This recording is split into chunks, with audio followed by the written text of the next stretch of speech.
So there's this concept in mixing, the idea of tall, deep, and wide. Tall being essentially based upon the height of the frequency ranges that are being used. So from low to high. Deep being how close or far away the source feels based upon what's being applied in both reverb, effects, and maybe even the use of ambient mics. And then the width, which is specifically panning. So let's take a look at those, and we'll start with our tall. Our tall is really our frequency element. And what I'm going to do is I'm going to kind of start here in the middle of this song, in the guitar solo of this song, to kind of show off a couple of places where the instruments, essentially are pulling down those positions. And actually, while I'm doing that, I'm actually going to just reorder them. They're in an order based upon the rhythm section, but I'm going to reorder them from low to high. And that's a fair representation, although the snare takes up pretty wide of a spectrum. But let's take a quick listen to where everybody fits inside of this mix position.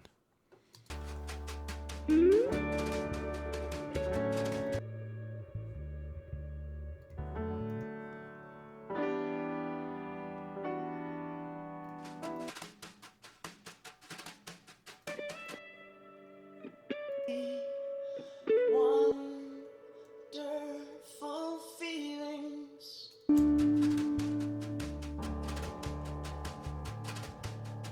I can hide that I'm so excited. And if we really wanted to see into more detail, one of the things we could do is I'm going to throw an F6 RTA from Waves on the back end of this, just so you can watch as I'm cycling through these. I'm also going to switch my solo mode to XOR so that as I'm soloing through them, I'll just toggle. And while I'm toggling, it'll just kick each one off. What we're looking for is actually going to look for what the graph says from low on this side, the low frequencies, to the high frequencies on this side, to see what it reports out, to kind of see what it's telling us about that given instrument as we toggle through them. So let's kick it off. You can see the bass. And you can see as he's moving his notes, you can see him moving upward. You can see the fundamental frequency sticking up.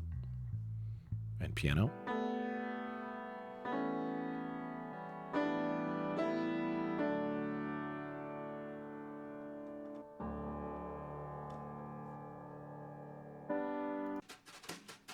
Here's our snare.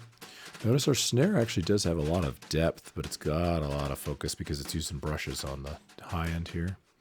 So it's really covering a broad mid-range, but it also has some really good, that's quite interesting if you look at it. I'm actually just going to emphasize this so you could hear it. There's some low end going on down there. And if we just turn that off, even if we just, there it is, And then we have all this high end energy, go the other way to listen to it.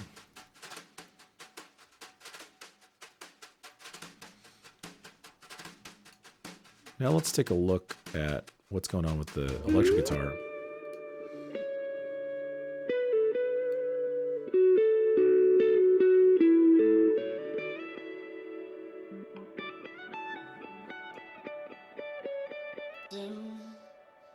And finally the vocal.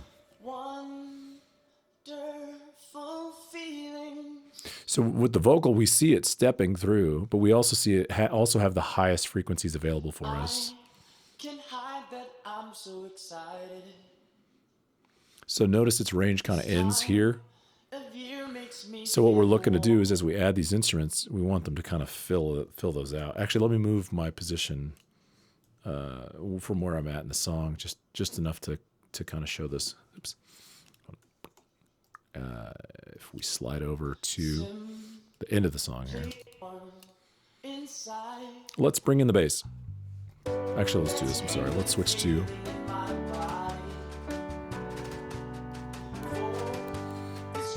Let's go back and bring the vocal. Let's bring the vocal in. I'm going to add the bass. And you can clearly see the difference as we're adding it. Add some piano.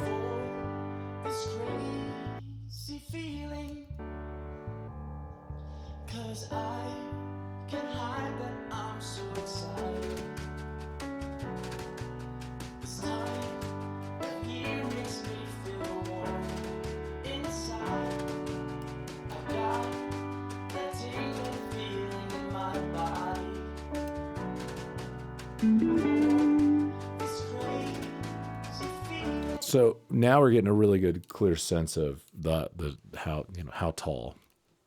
Now let's go look at that depth feature. We have a couple things going on, and we could really very easily just kind of look to the electric guitar, kind of as our first stop. Now the electric guitar was recorded with ambience on it, so if we go look, we can kind of get a sense of the depth that takes place here from close to far, but immediately represented in a far space.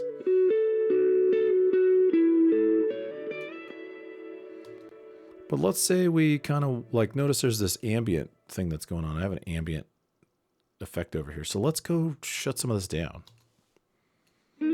Take off some of the effect.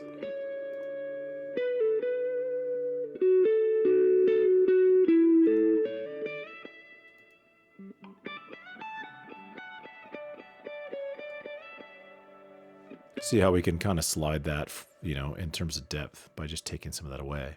Well, another very noticeable one's going to be the vocal. So if we go to the vocal, our vocal is going to be pretty dry. I'm going to go to the front of this song.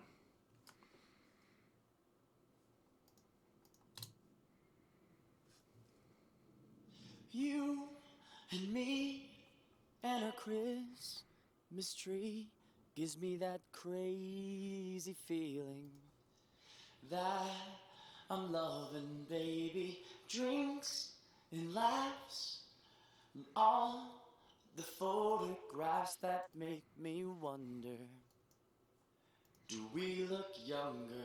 So kind of one of the downsides to having it be too direct, if we take away some of this verb, it just kind of feels like it's right here in our ear, which, while that could be a cool effect under certain circumstances, is usually not. It's usually way too intimate and way too direct. Let's listen to it again.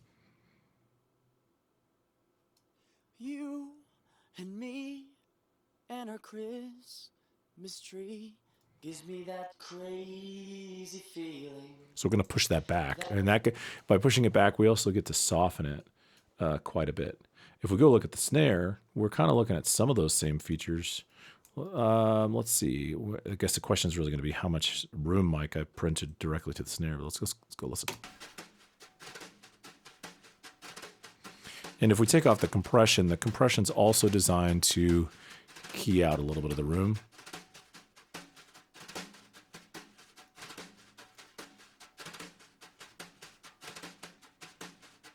And we could push it back further if we wanted to.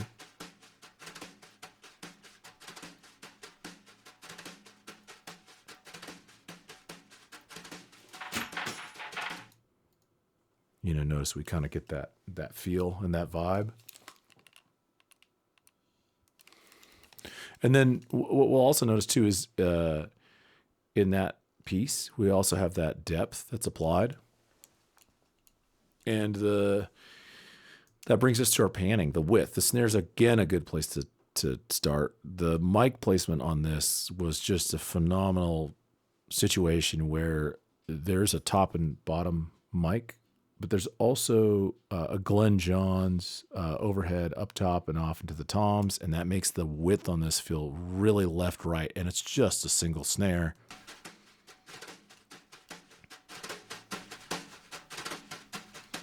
But if we go narrow that,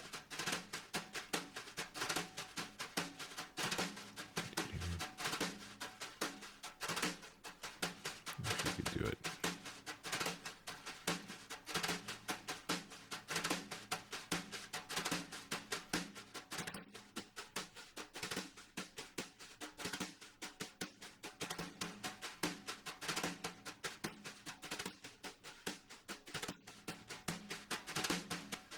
One of the beauties of the way that panning is being done in terms of the wide is it leaves us a lot of room for the vocal to be dead center. So like if we just looked at these two.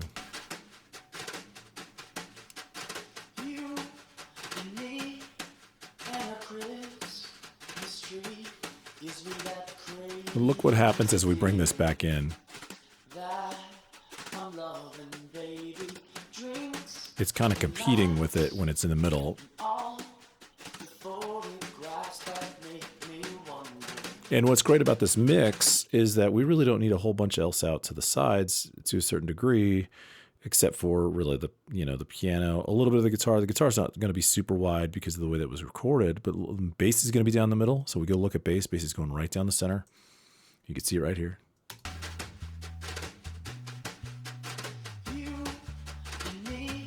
Gives it a good lane. Piano is going to go out wide.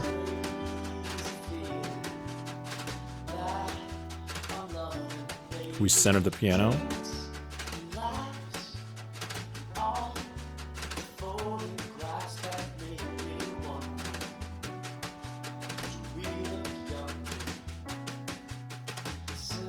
And one other concept that's really good to add in here is the idea that, like, by bringing the piano from hard left to hard right and kind of bringing it in a little tighter, we get a little bit more play with the snare. Like, the snare is very clearly farthest to the outside, kind of owning that realm.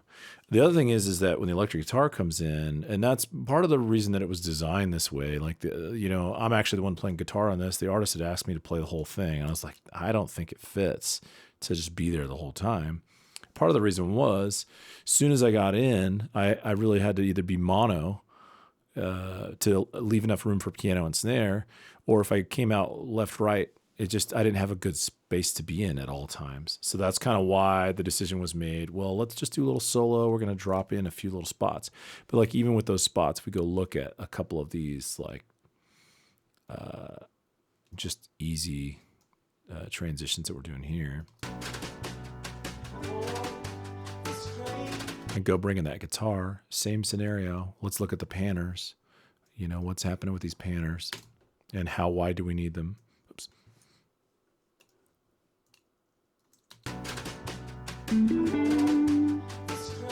Let's try them centered.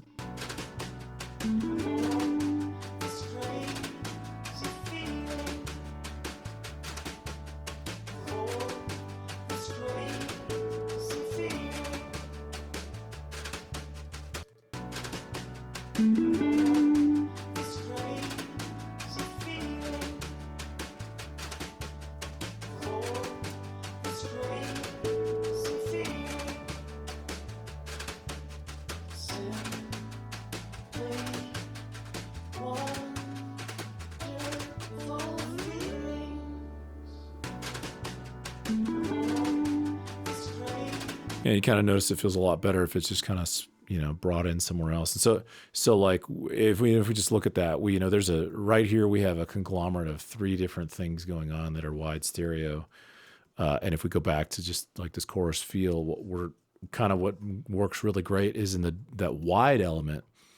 What makes it feel wide and what really makes it feel wider is the idea that we're not just going to pan everybody just hard left and hard right, hard out, because if we do that, it eliminates any differences between the width or space between them. So instead, we're going to do them as a group.